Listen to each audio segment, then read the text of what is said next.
नमस्कार विद्यार्थी मित्रांनो, तुमचं स्वागत आहे जय हिंद पाठशाला या यूट्यूब चॅनलमध्ये. आता आपण आयोगाने विचारलेले PYQ इतिहास विषयाचे पाहत आहोत, ज्यामध्ये बंगालची फाळणी व जहाल युग यावर आयोगाने विचारलेले प्रश्न आणि त्याचं सविस्तर स्पष्टीकरण पाहणार आहोत. चला तर मग सुरुवात करूया आजच्या व्हिडिओला. तत्पूर्वी जर तुम्ही आमच्या चॅनलवर नवीन असाल, चॅनलला सबस्क्राईब करा आणि जास्तीत जास्त गरजू मित्रांपर्यंत शेअर करा. आणि हो, व्हिडिओ आवडल्यास लाईक करायला मात्र विसरू नका. व्हिडिओ शेवटपर्यंत पहा. बंगालची फाळणी. प्रश्न क्रमांक 1. बंगालची फाळणी कोणत्या गव्हर्नर जनरलने केली?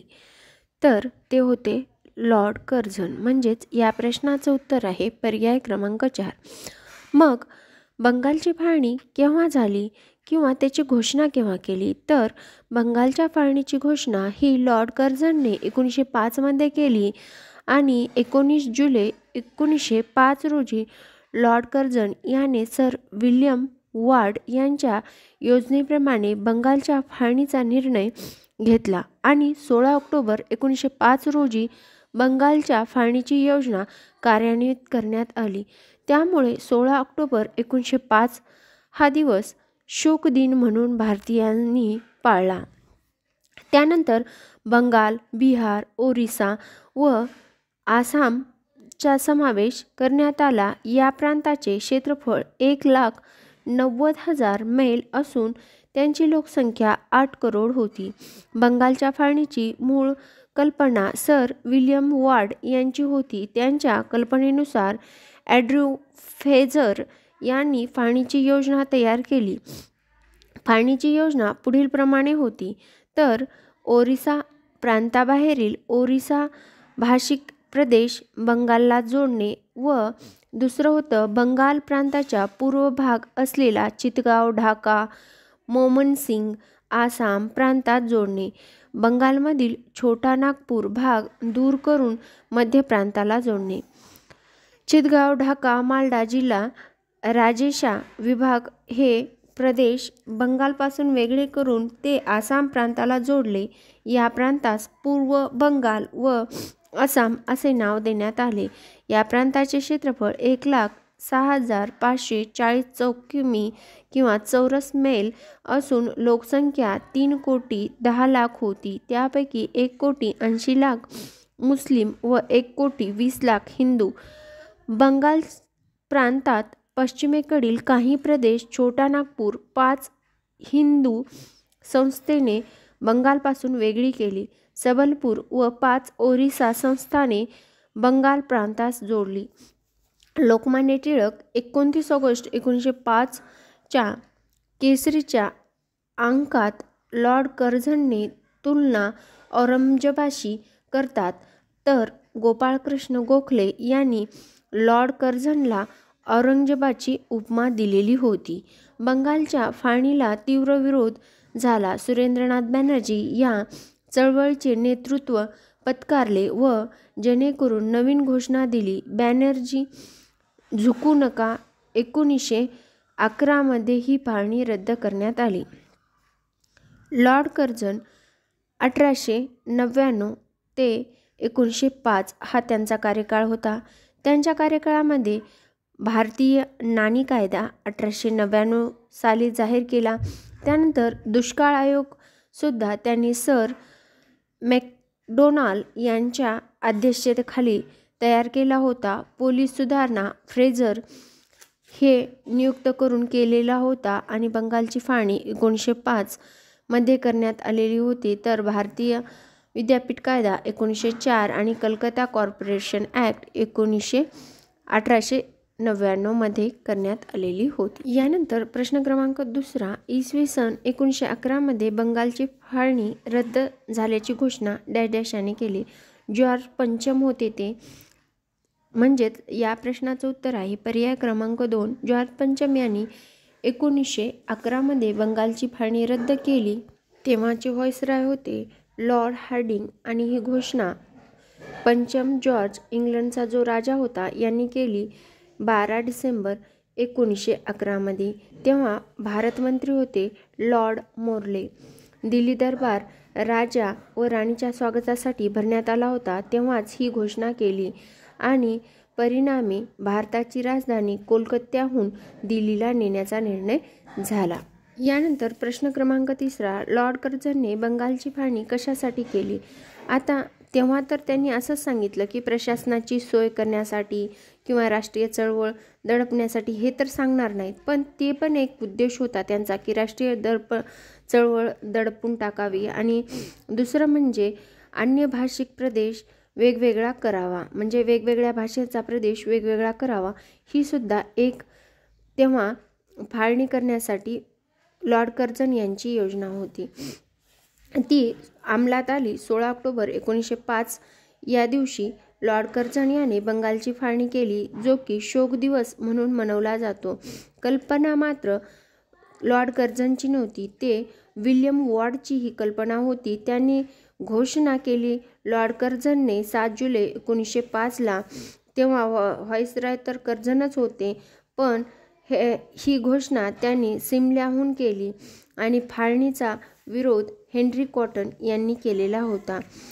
मग आपल्याला पहिल्याच प्रश्नामध्ये लोकसंख्या आणि मी त्यांचं क्षेत्रफळ हे विशद केलेलं आहे. यानंतर प्रश्न क्रमांक 4, जहाल काळात केशरी व मराठा जनजागृती आघाडीवर होती. टिळक आगरकर त्यांच्याशी कसे संबंधित होते?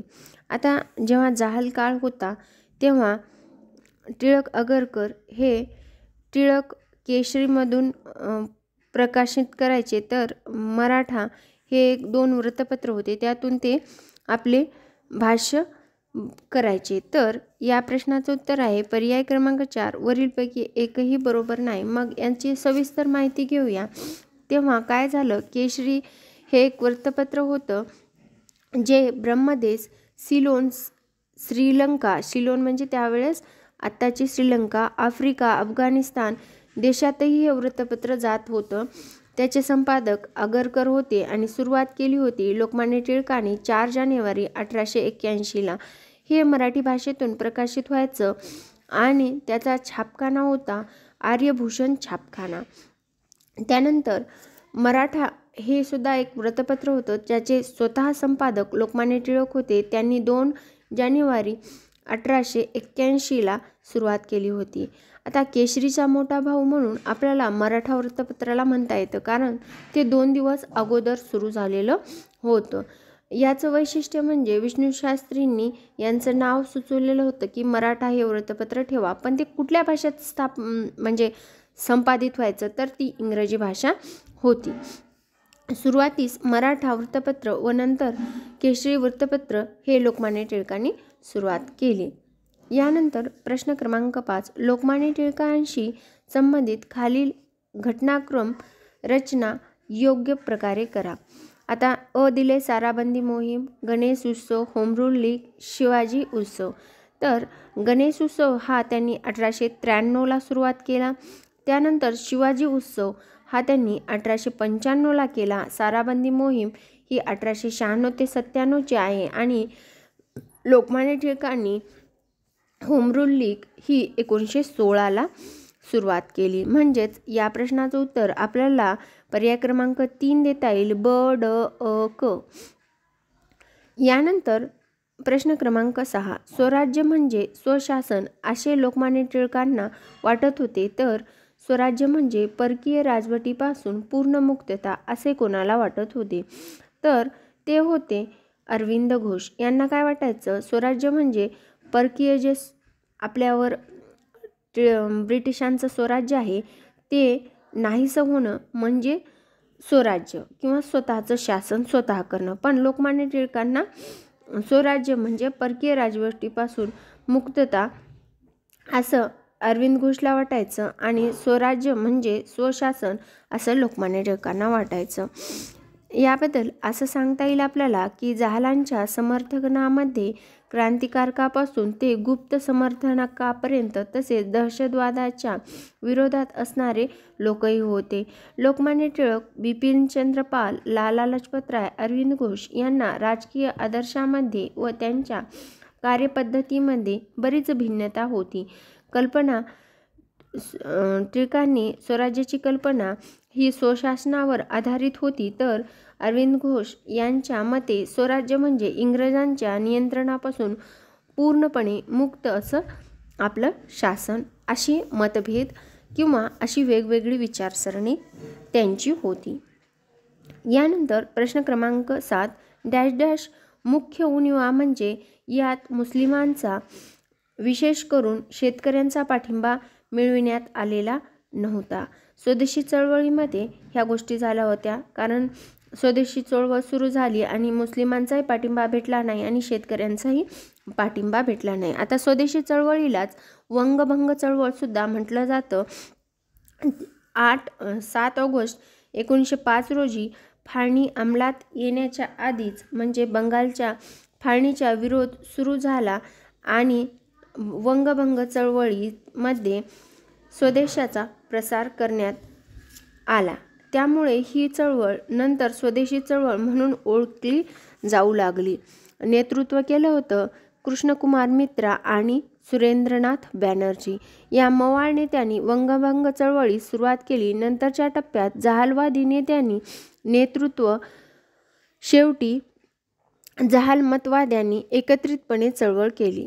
16 ऑक्टोबर 1905 रोजी या दिवशी फाळणीची अंमलबजावणी करण्यात आल्याने हा दिवस राष्ट्रीय शोक दिन म्हणून पाळण्यात येतो.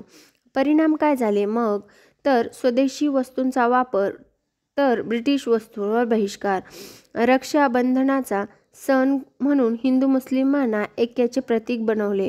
राष्ट्रीय रवींद्रनाथ टागोरांनी आमारा सोनारा बांगलो हे गीत गायलं आणि फाळणीतील घोषणा होत्या वंदे मातरम, बांगला एक आहे, आम्हाला फाळणी नको, अशा घोषणा देण्यात आल्या.